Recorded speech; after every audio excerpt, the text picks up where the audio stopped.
అందరికీ నమస్కారం అండి. అనారోగ్య బాధలను తొలగించి దీర్ఘాయువుని ప్రసాదించే గురువాయూరప్పన్ ఆలయ విశేషాలను గురించి ఇప్పుడు మనం తెలుసుకుందాము. కేరళ రాష్ట్రంలో గురువాయూర్ క్షేత్రము 108 వైష్ణవ దివ్యక్షేత్రాల్లో ఒకటి. ఈ క్షేత్రంలో వెలిసిన శ్రీకృష్ణుడిని గురువాయూరప్పన్ అని పిలుస్తుంటారు. ఇక్కడ శ్రీకృష్ణుడు స్వయంగా కొలువైనట్లు, ఈ ఆలయానికి శంకరాచార్యులు విచ్చేసినట్లు శాస్త్రాల్లో చెప్పబడింది. ఈ ఆలయంలో ఉన్న స్వామి 4 చేతులతో పాంచజన్యము, సుదర్శన చక్రము, గద, కమలంతో ధరించి ఉంటాడు. ఆయన మెడలో తులసిమాల ఉంటుంది. ఈ ఆలయాన్ని విశ్వకర్మ, బృహస్పతి, వాయుదేవుడు కలిసి ప్రతిష్ఠించినట్లు పురాణాల్లో చెప్పబడింది. పురాణ కథనాల ప్రకారము జనమేజయుడు తండ్రి అయినటువంటి పరీక్షితుడు తక్షకుడి యొక్క కాటుతో మరణిస్తాడు. దానితో సర్పజాతి ఉండకూడదని ఆ జాతి నాశనం కోసం జనమేజయుడు సర్పయాగం చేస్తాడు. అనేక సర్పాలను యాగంలో భాగంగా సంహరిస్తాడు. తరువాత అస్థికమ్ముని ప్రభావం వల్ల యాగాన్ని విరమించుకుంటాడు.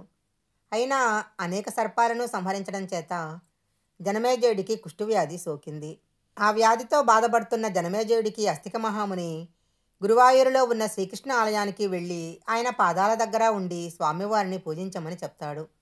అలా జనమేజయుడు 10 మాసాలు గురువాయూరులో ఉండి శ్రీకృష్ణుని పూజిస్తాడు. దాంతో స్వామివారిని పూజించటం చేత అతనికి సోకిన వ్యాధి తొలగిపోతుంది. స్వామివారి యొక్క గొప్పతనాన్ని తెలుసుకున్న జనమేజయుడు ప్రస్తుతం ఉన్న ఆలయాన్ని నిర్మించినట్లు పురాణాల్లో చెప్పబడింది.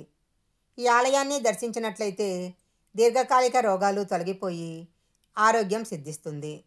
ప్రస్తుతము ఇప్పుడు ఆలయంలో ఉన్న విగ్రహాన్ని ఒకప్పుడు బ్రహ్మదేవుడు తయారు చేసి పూజించాడని పురాణాల్లో చెప్పబడింది. బ్రహ్మదేవుడు ఆ విగ్రహాన్ని విష్ణుమూర్తికి ఇస్తే ద్వాపరయుగంలో శ్రీకృష్ణుడు తనతో ఆ విగ్రహాన్ని తెచ్చుకుంటాడు. తన చివరి కాలంలో ఉద్ధవుని చేతికి ఇచ్చి ఆ విగ్రహాన్ని బృహస్పతి, వాయుదేవుల చేత సరైన స్థలంలో ప్రతిష్ఠింప చేయమని చెప్తాడు.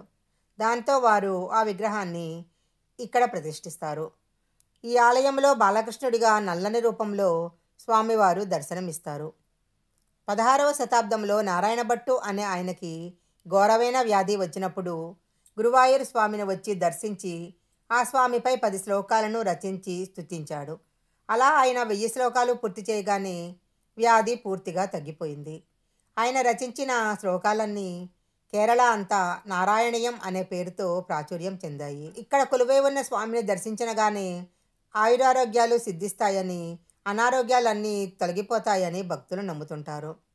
ఈ వీడియో కనుక మీకు నచ్చినట్లయితే లైక్ చేయండి, షేర్ చేయండి. ఇలాంటి మరిన్ని వీడియోల కోసం మా ఛానల్ సబ్స్క్రైబ్ చేసుకోండి.